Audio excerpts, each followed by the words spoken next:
съм Ивелина и съм шеф-готвач на списание Меню. Днес ще сготвим заедно една супер здравословна супа.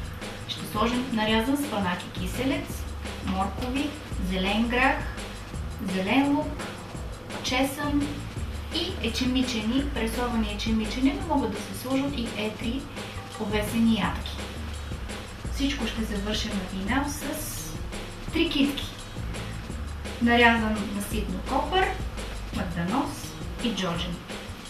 С какво ще започнем? С супена лъжица зехтин, която се загрява в тенджерата, и в нея ще сложим само за няколко секунди моркова, лук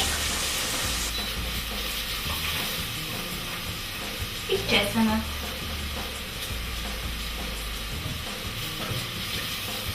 Щом усетим, че се долавя по-силно ароматът на чесъна, е време да сложим зеления грах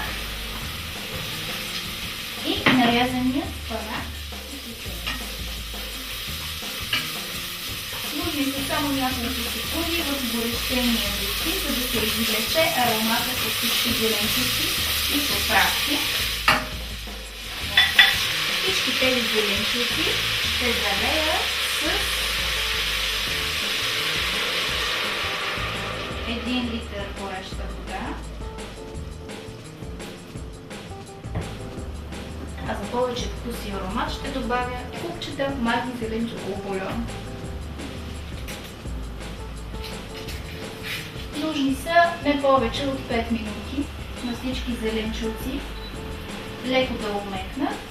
Трябва да останат морковите леко хрупкави, грахът да запази свежия си зелен цвят. Вече можем да добавим няколко супени лъжици от овесени ядки. А те дори нямат нужда да врат. Достатъчно е да бъдат накиснати в горещата супа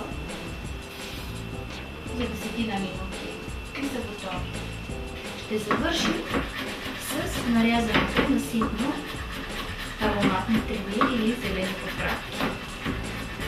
Комбинацията от джоджен, магданос и копър в супа е позната в българската национална кухня като супа треки. Не повече от минута и сме готови. Сервирайте тази супер здравословна супа с счукан чесън, лимонов сок и зехтин, а може да добавите гривата чушка за пикантност. Добър апетит!